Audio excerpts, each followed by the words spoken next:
un pouce. C'était la distance entre la survie et l'exécution. Par un matin glacial de 1943, une ligne blanche avait été peinte sur les pavés de la place Saint-Pierre, à Rome. Pour un touriste, ce n'était qu'un trait de peinture. Mais pour l'homme qui se tenait derrière, c'était la frontière la plus mortelle du monde.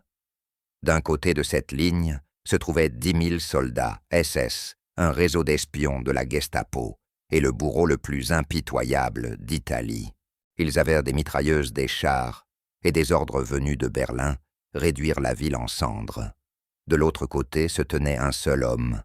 Il n'avait pas de pistolet, pas d'armée, même pas un couteau. C'était un prêtre irlandais de 1,28 m, armé seulement d'un livre de prières et d'une quantité terrifiante d'adrénaline.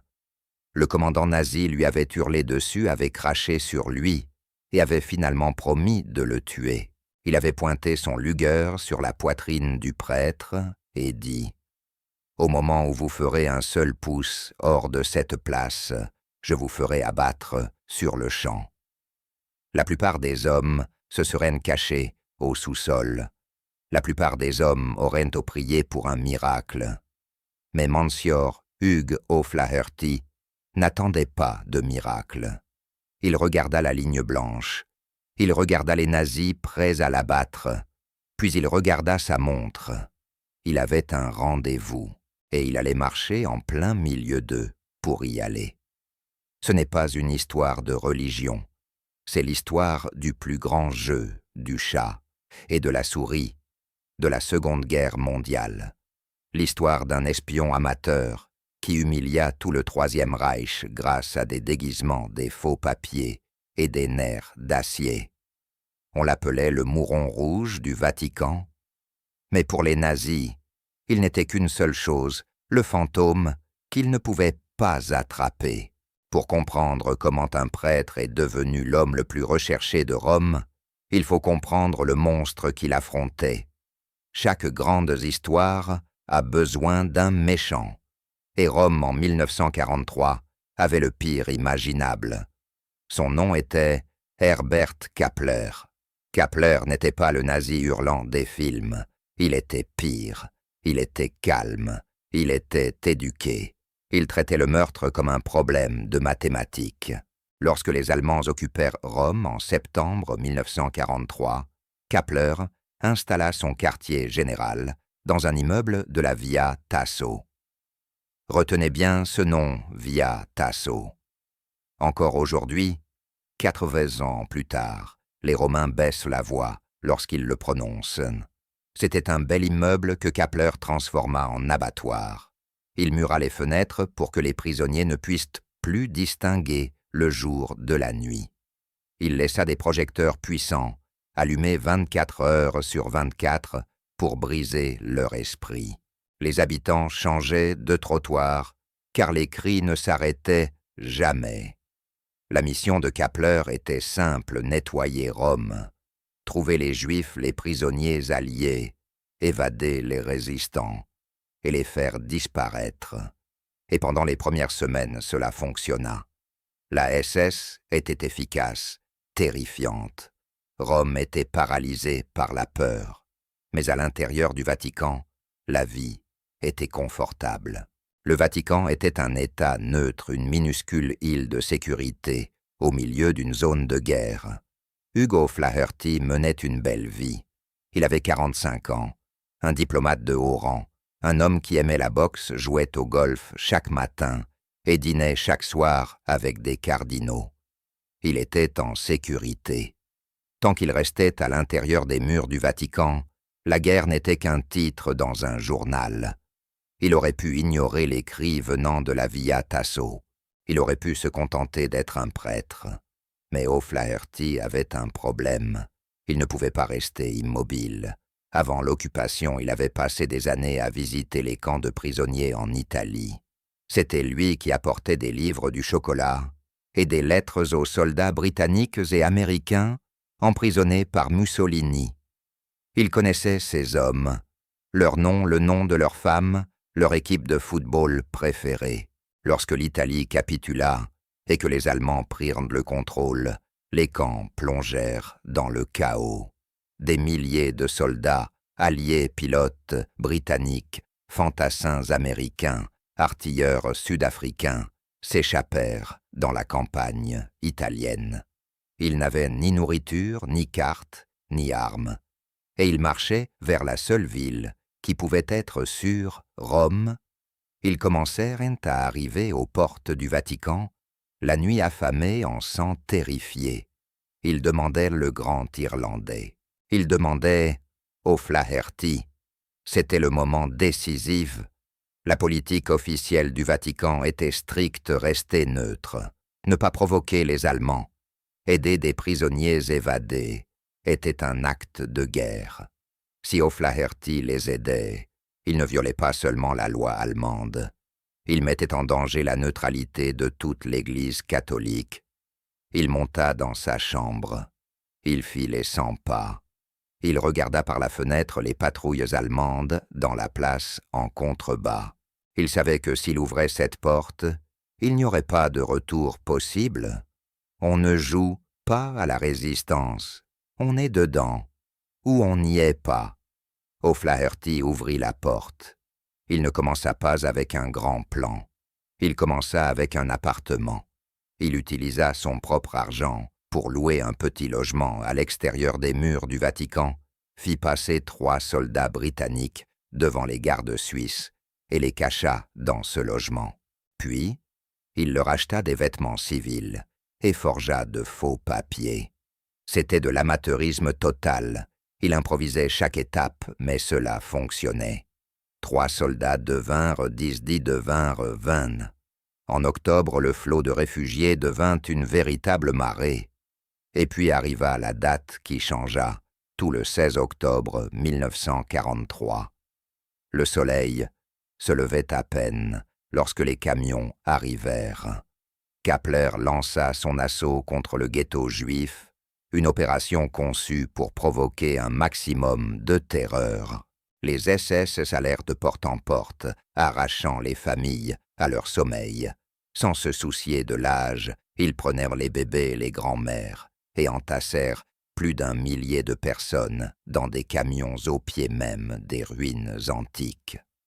O'Flaherty vit tout la brutalité, l'indifférence et surtout le silence du monde. Aucune armée ne vint. Le Vatican resta muet pour préserver sa neutralité. Les Alliés étaient bloqués des centaines de kilomètres au sud. Ce matin-là, l'amateur cessa de jouer. Le golfeur disparut, l'espion naquit. Il comprit qu'il ne pouvait pas continuer seul. Il lui fallait une organisation, un réseau. Alors, il construisit l'une des équipes les plus improbables de l'histoire de l'espionnage. Il ne recruta pas des soldats, mais des gens que personne ne remarquait. Sa bras droit fut Delia Murphy, épouse de l'ambassadeur d'Irlande, une chanteuse célèbre qui organisait des soirées prisées des officiers nazis. Elle leur servait du champagne, chantait des airs irlandais, et pendant qu'ils étaient distraits, glissait des faux documents dans son sac pour les transporter à travers la ville. Il recruta aussi une veuve maltaise, Henrietta Chevalier, mère de 6 enfants, vivant dans un minuscule appartement. Quand il lui demanda si elle pouvait cacher 2 réfugiés, elle répondit « non », puis ajouta « envoyez-m'en 4 ». À la fin du mois, elle en cachait tellement que certains dormaient dans la baignoire ou sur le sol de la cuisine. Il recruta un balayeur du Vatican, comme messager un comte suisse, 2 jeunes prêtres néo-zélandais.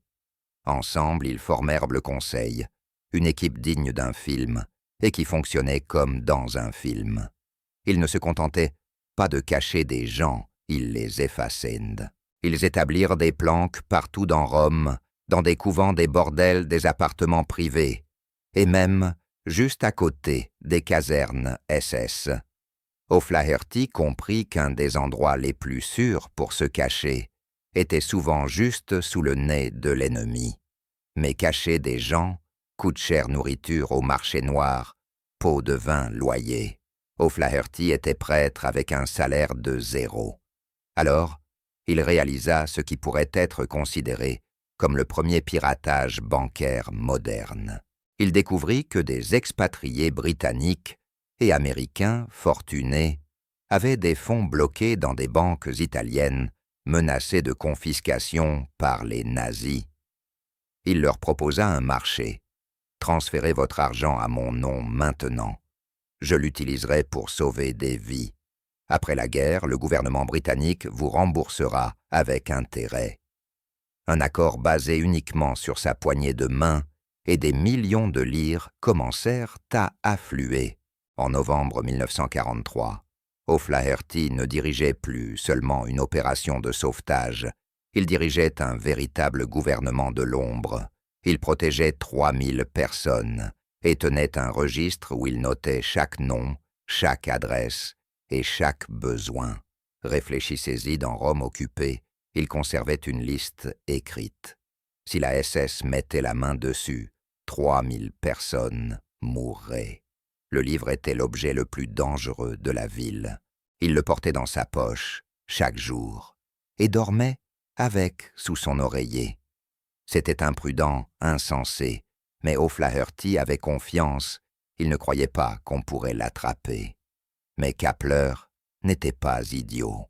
On ne peut pas acheter des tonnes de pain au marché noir sans attirer l'attention, ni louer 60 appartements sans soulever de questions. Il commença à voir le schéma des pilotes alliés, disparaissant avant l'arrivée des patrouilles des Juifs, promis à la déportation, s'évaporant une heure avant les rafles. Kappler activa son réseau d'informateurs, serveurs-chauffeurs, de taxis voisins rancuniers. Et tous les murmures se menaient au même endroit, le Vatican, et à un seul nom, O'Flaherty. La partie venait de changer. Kappler ne voulait pas seulement arrêter l'opération, il voulait l'écraser. Il ordonna à une équipe de surveillance de suivre O'Flaherty 24 heures sur 24. Et c'est ici que l'histoire devient un véritable thriller d'espionnage. O'Flaherty savait qu'il était suivi. Il sortait du Vatican pour visiter une planque et repérait toujours le même homme en imperméable lisant un journal au coin de la rue. Un autre homme serait retourné se cacher. O'Flaherty lui en fit un jeu.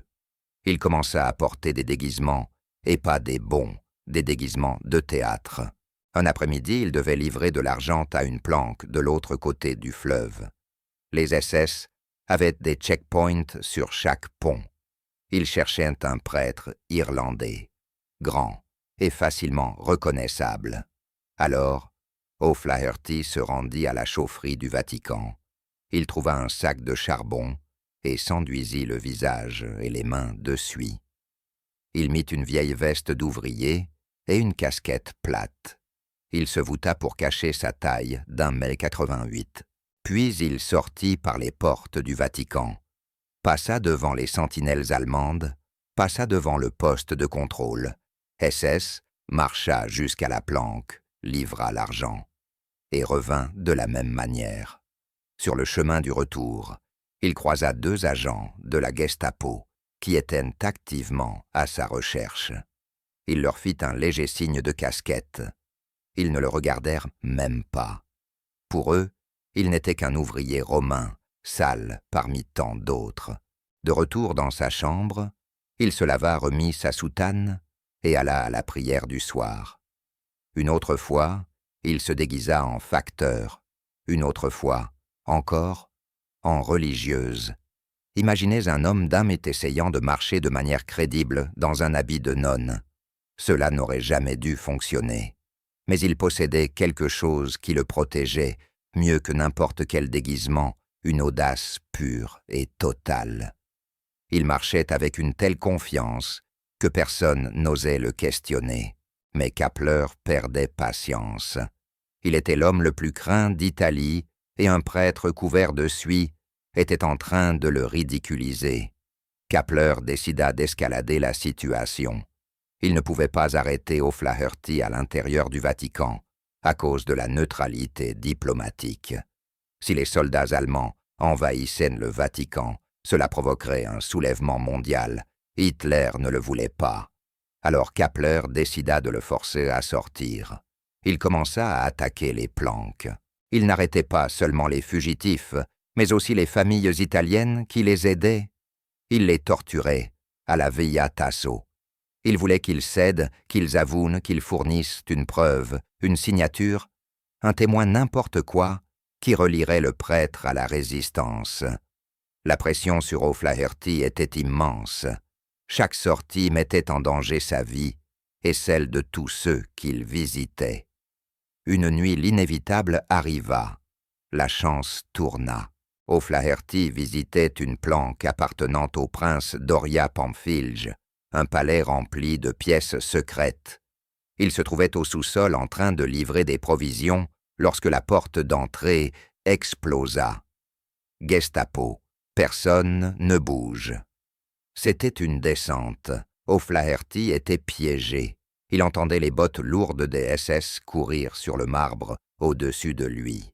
Il fouillait chaque pièce. Il descendait l'escalier. Il n'y avait pas de sortie arrière, pas de tunnel. O'Flaherty regarda autour de lui, c'était une cave à charbon. Il y avait un petit conduit utilisé pour verser le charbon depuis la rue. Étroit salle, presque verticale. Les pas se rapprochaient. Il entendait les ordres allemands.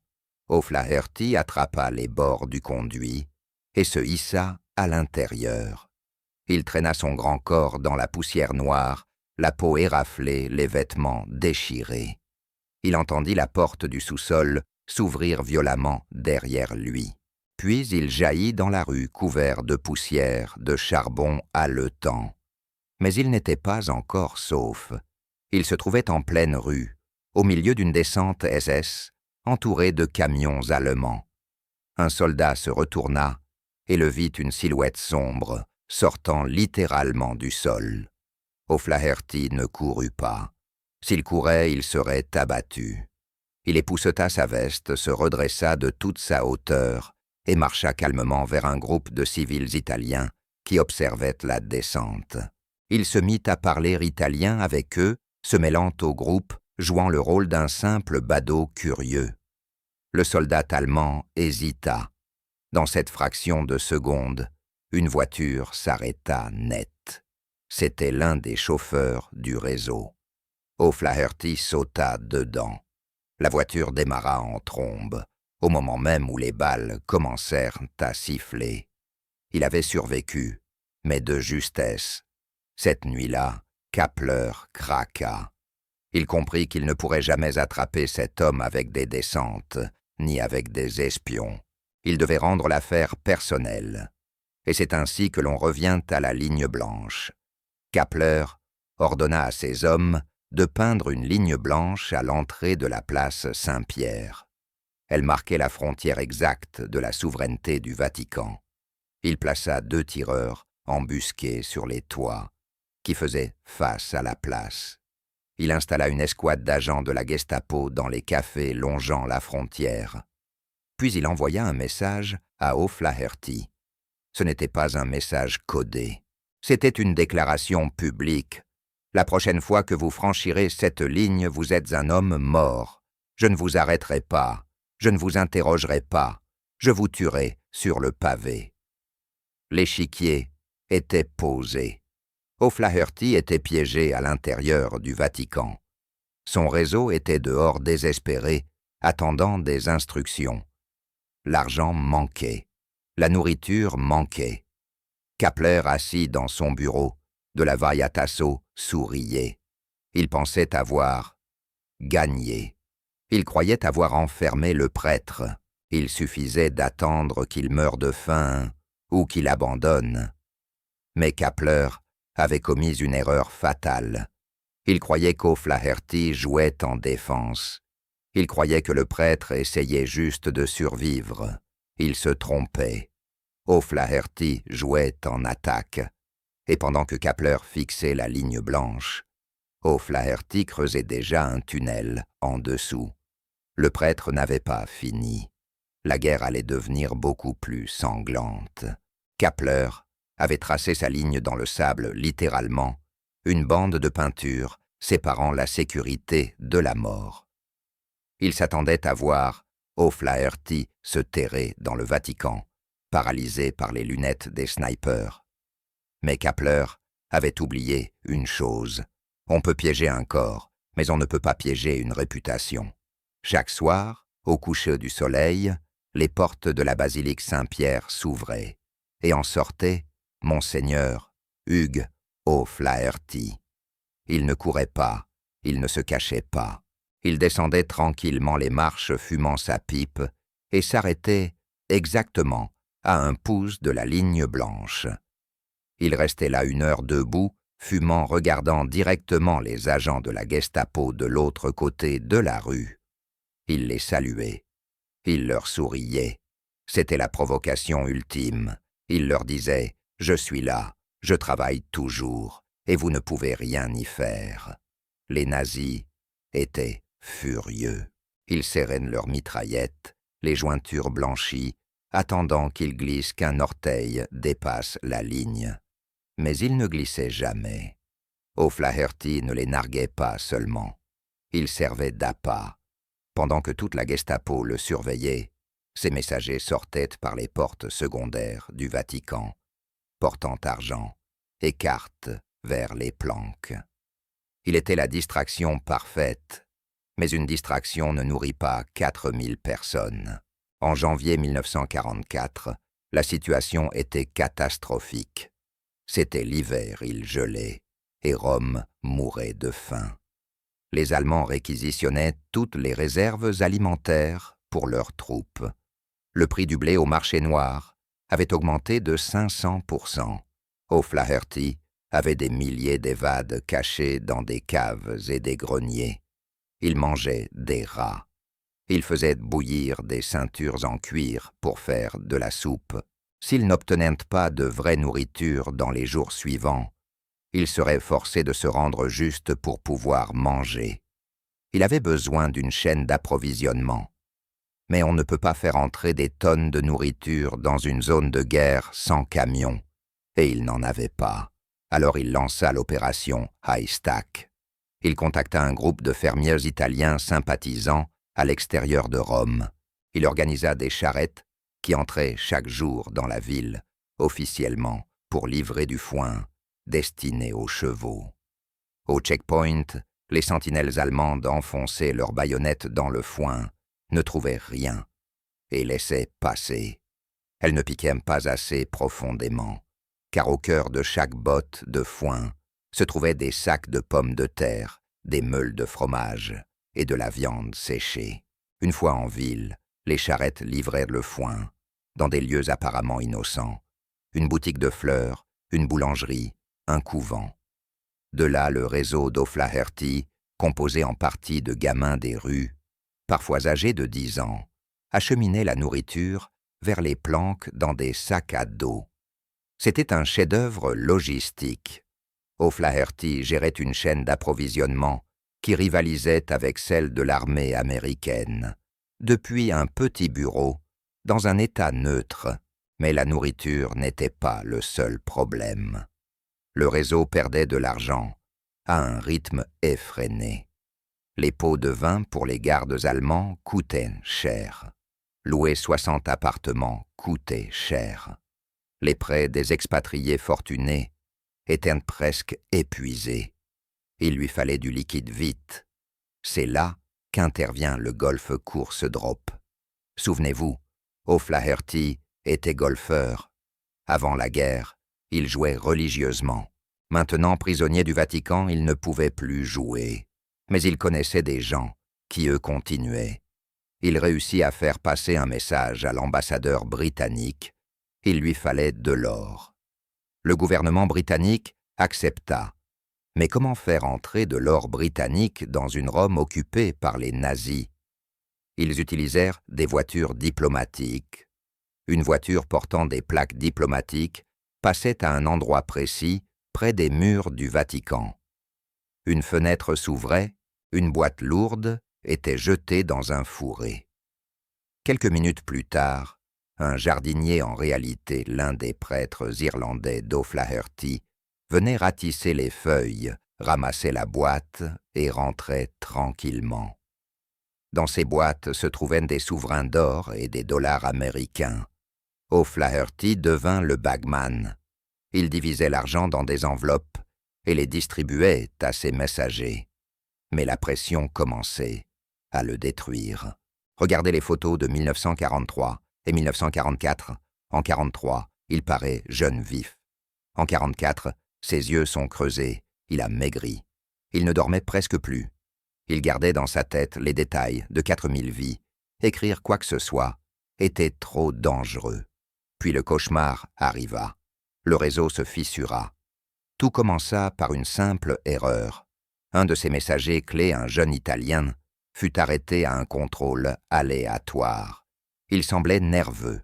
Les soldats le fouillèrent. Ils trouvèrent une liste d'adresses cachée dans sa chaussure. Ils ne l'exécutèrent pas sur place. Cela aurait été une forme de miséricorde.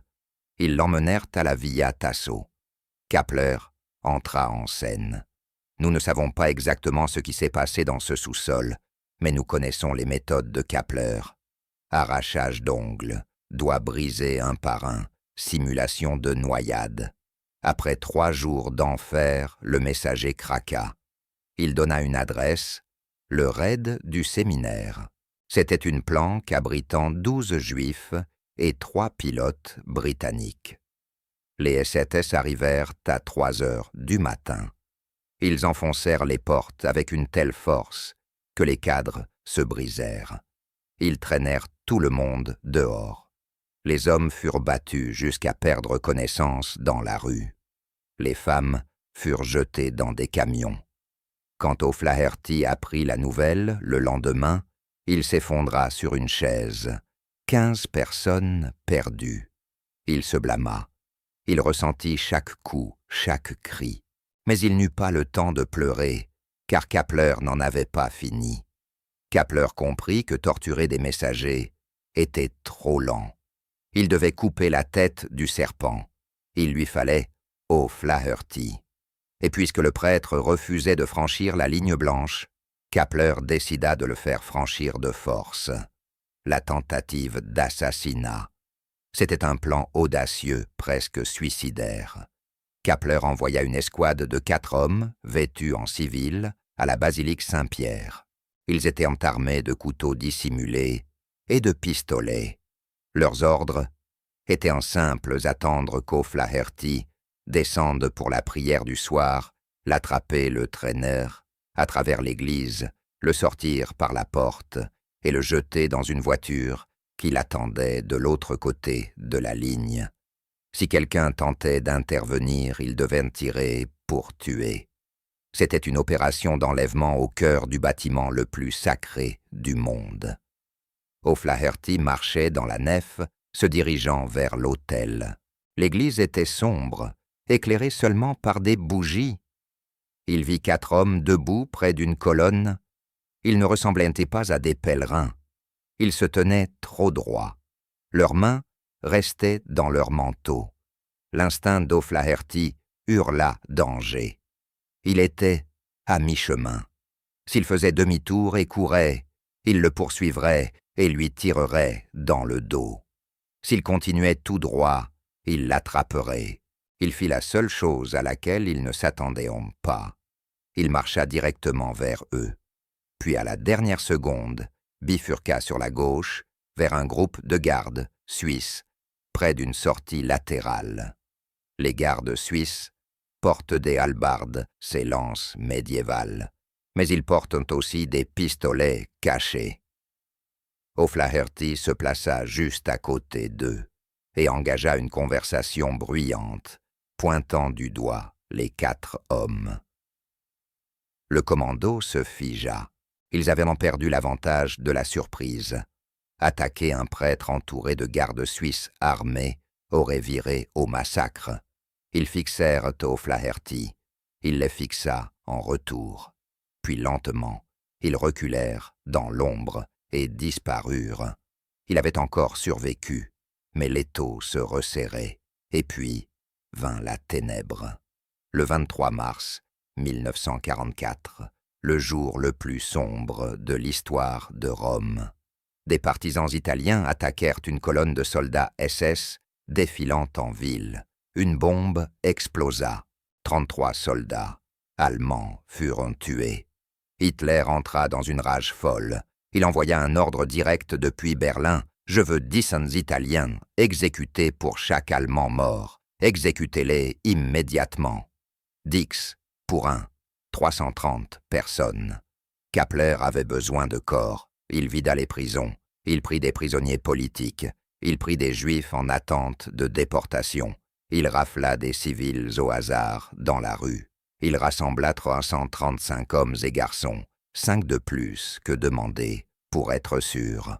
Il les emmena aux fosses ardéatines, un réseau de grottes à l'extérieur de la ville.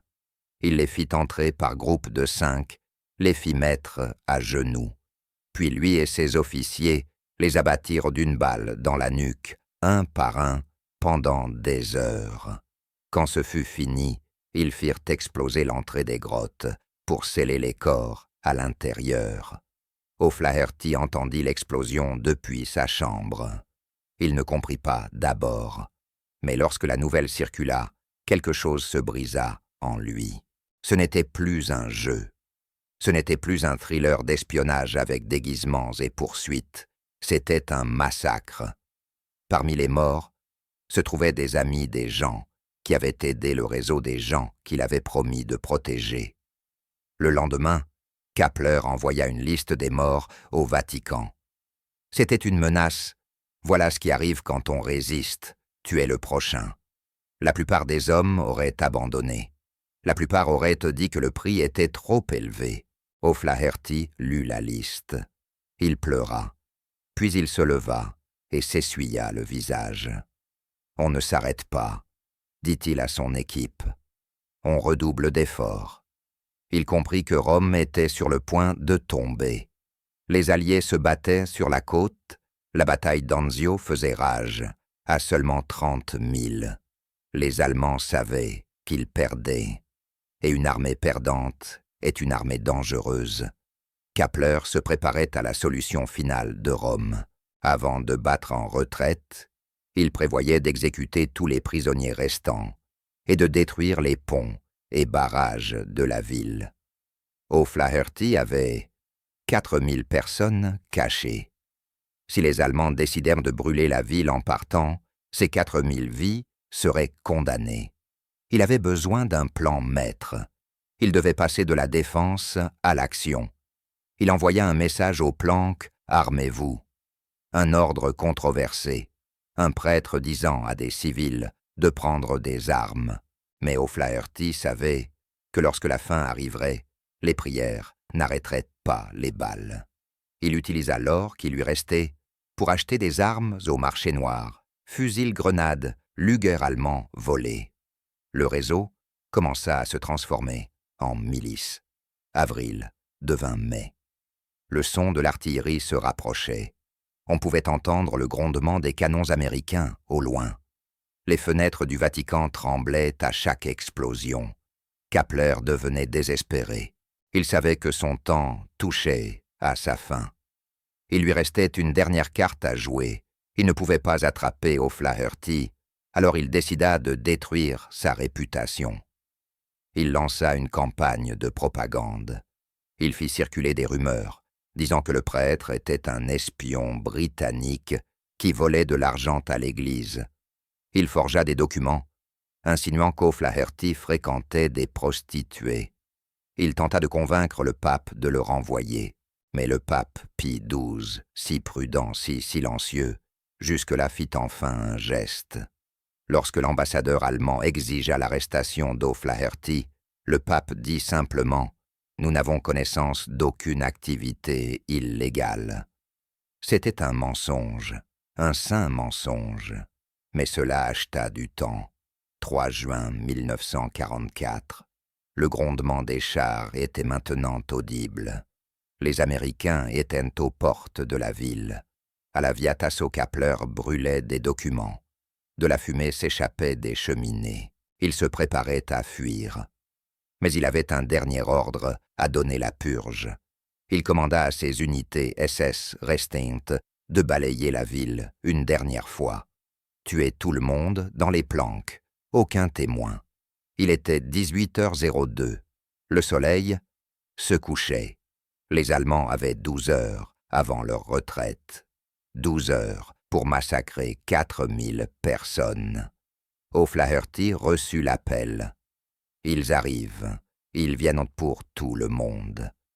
Il regarda la ligne blanche. Il regarda le chaos dans les rues. C'était le moment, le dernier combat. Il attrapa sa cape, il attrapa son registre, et pour la première fois depuis des mois, il ne s'arrêta pas devant la ligne, il la franchit. 3 juin 1944, 19h00. Le soleil mourait sur Rome, et le Troisième Reich aussi. Monseigneur Hugo O'Flaherty passa la ligne blanche. Il ne regarda pas en arrière. Il monta dans une petite Fiat Topolino, cabossée, conduite par l'un de ses jeunes messagers. Le moteur toussa, rugit, et la voiture s'élança dans l'obscurité. Ce n'était plus une guerre secrète. C'était une course. L'armée allemande se retirait vers le nord, mais les escadrons de la mort SS restaient derrière, avec une seule mission terre brûlée. Détruire les archives, détruire les ponts, éliminer les témoins. O'Flaherty avait une liste dans la tête, 60 planques, 4000 vies. Il avait 12 heures pour s'assurer que les portes étaient verrouillées, que les lumières étaient éteintes, que les armes étaient prêtes. La ville était un chaos total. Des chars allemands grondaient en retraite dans les rues. Des camions chargés d'art italien volés filaient vers le nord. Et au milieu de cette marée mécanique, la petite Fiat d'O'Flaherty se faufilait à travers les ruelles. Il atteignit la première planque. Il frappa à la porte. « Restez au sol, dit-il. N'ouvrez pour personne, sauf un Américain. Si les Allemands frappent, tirez à travers le bois. » Il atteignit la deuxième maison, puis la troisième. À la quatrième, un couvent près du Colisée, il arriva au moment même où un camion de patrouille allemand se gara devant.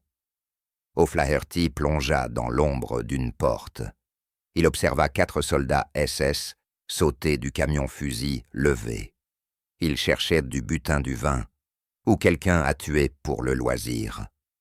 O'Flaherty était désarmé, mais il connaissait quelque chose à propos de l'armée allemande qu'eux avaient oublié dans la panique. Ils avaient peur du grade. O'Flaherty sortit de l'ombre. Il ne portait pas son déguisement de marchand de charbon. Il portait sa robe de monseigneur, l'écharpe rouge tranchant dans la pénombre. Il marcha droit vers le sergent allemand. Il parla un allemand parfait. Il ne leur demanda pas ce qu'ils faisaient. Il leur hurla dessus. « C'est ainsi que la Wehrmacht se conduit, rugit-il. Vous retardez la retraite. Les Américains sont à 3 kilomètres. Vous voulez être capturés en train de piller un couvent. » Le sergent se figea. Il vit les robes. Il vit la confiance. Il regarda ces hommes, puis ce prêtre irlandais complètement fou. « En avant !» cria le sergent. Les soldats remontèrent dans le camion et disparurent à toute vitesse. O'Flaherty n'attendit pas de respirer. Il remonta dans sa voiture. « Maison suivante !» dit-il. Toute la nuit, le Scarlet Pimpernel du Vatican glissa comme un fantôme à travers la ville. Il évita les checkpoints. Il se cacha sous des ponts, tandis que des chars Tiger grondaient de Debout au-dessus de lui. Il était le berger qui s'assurait que les loups ne passent pas avant le lever du soleil. 4 juin à l'aube, un grondement sourd secoua le sol. Ce n'était pas de l'artillerie, c'était plus profond. Des moteurs lourds. O'Flaherty était sur le toit du collège du Vatican. Il leva ses jumelles. Il regarda vers le sud en direction de la Via Appia. Et alors, il le vit une étoile blanche, peinte sur un blindé vert olive. Les Américains. La 5e armée du général Mark Clark entrait dans Rome, la première capitale de l'Axe, à tomber. La foule envahit les rues, les gens pleuraient, embrassaient les chenilles des chars, jetaient des fleurs sur les geais poussiéreux. Pour la première fois depuis 9 mois, les fenêtres de la Varia Tasso s'ouvrirent. Les prisonniers, qui n'avaient pas été exécutés, sortirent en titubant dans la lumière du jour des squelettes parmi les vivants. Mais tandis que Rome célébrait O'Flaherty, se mit au travail. Il ne but pas de champagne. Il se rendit au Colisée, où des centaines de réfugiés sortèrent de leurs cachettes. Il commença à organiser des camions de nourriture. Il commença à réunir les familles. Puis il posa la question que tout le monde voulait poser. Où est Kappler?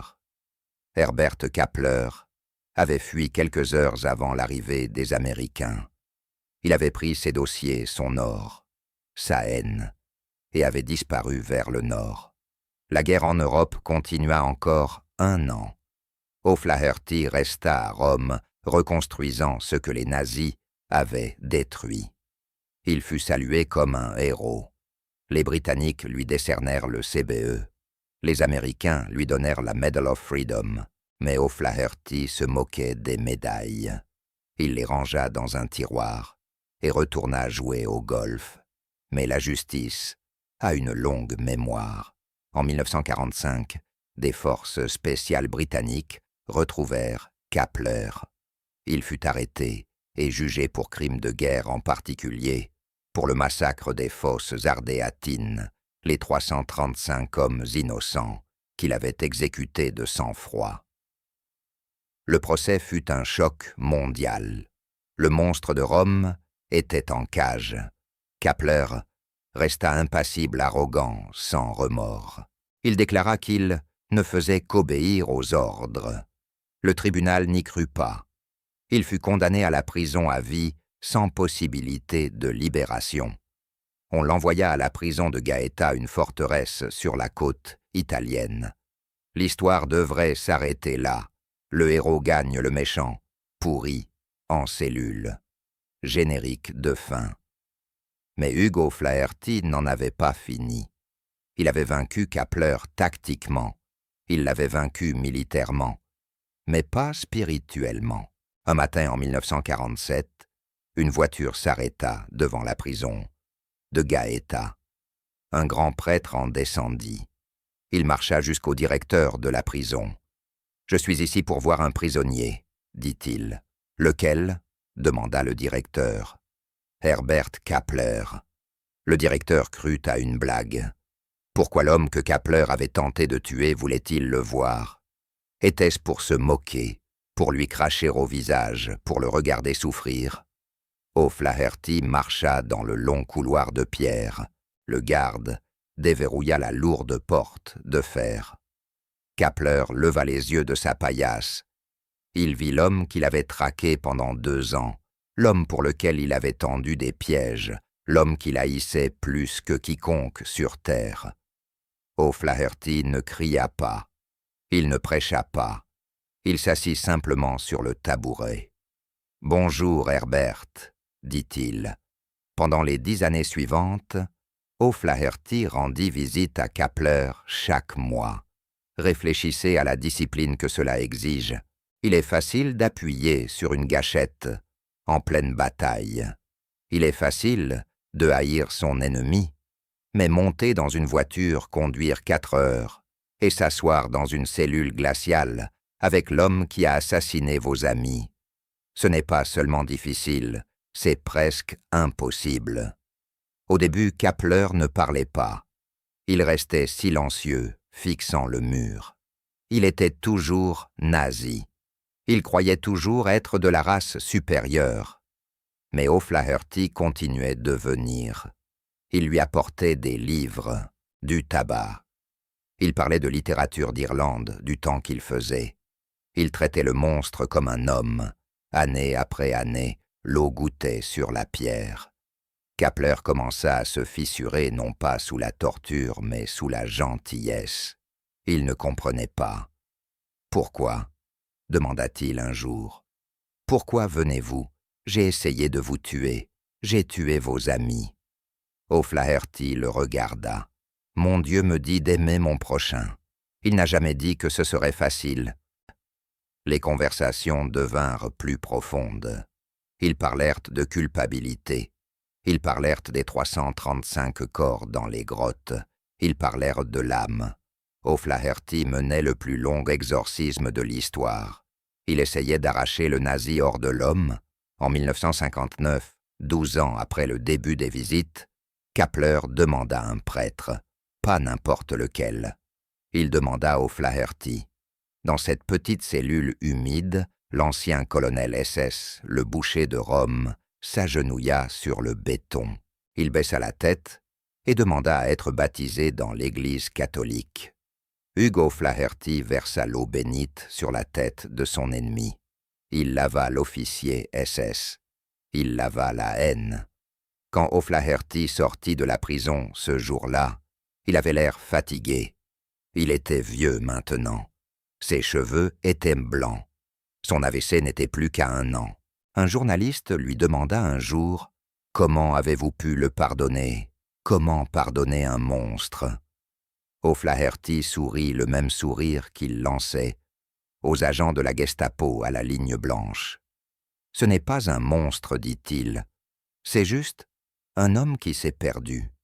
Et le travail d'un prêtre, c'est de retrouver ce qui est perdu. » Hugo O'Flaherty mourut en 1963. Il mourut paisiblement dans le jardin de sa sœur, en Irlande, loin des cris de la Via Tasso. Il n'eut pas de funérailles d'État. Il n'avait pas des millions de dollars. Mais lorsqu'il mourut, 6500 familles dans le monde s'arrêtèrent et prièrent. Aujourd'hui, si vous allez sur la place Saint-Pierre, vous ne trouverez plus la ligne blanche. Le temps et les millions de pas des touristes l'ont effacé. Mais si vous regardez attentivement près du cimetière allemand du Vatican, vous trouverez une petite plaque. Et au mémorial de Yad Vashem en Israël, vous trouverez un arbre planté en son nom, juste parmi les nations. Alors la prochaine fois que vous pensez qu'une seule personne ne peut rien changer, la prochaine fois que vous pensez que le système est trop puissant, l'ennemi trop fort, ou le mal trop profond, souvenez-vous du prêtre irlandais au chapeau de marchand de charbon. Souvenez-vous de l'homme qui se tenait à 1 pouce de la mort et n'a jamais cligné des yeux. Souvenez-vous que la plus grande arme contre l'obscurité n'est pas un fusil, ce n'est pas un char, ce n'est même pas un plan. C'est le courage d'ouvrir la porte quand le diable frappe et de dire « pas aujourd'hui ». Voici l'histoire de Monseigneur Hugo O'Flaherty, l'homme qui n'a pas seulement sauvé 6500 vies. Il en a sauvé 6501. Si cette histoire vous a touché, si vous pensez que le courage mérite d'être rappelé, appuyez sur le bouton « J'aime dès maintenant ». Cela nous aide à retrouver d'autres héros oubliés. Et abonnez-vous car l'histoire est pleine de fantômes qui attendent de parler et nous allons raconter leur récit.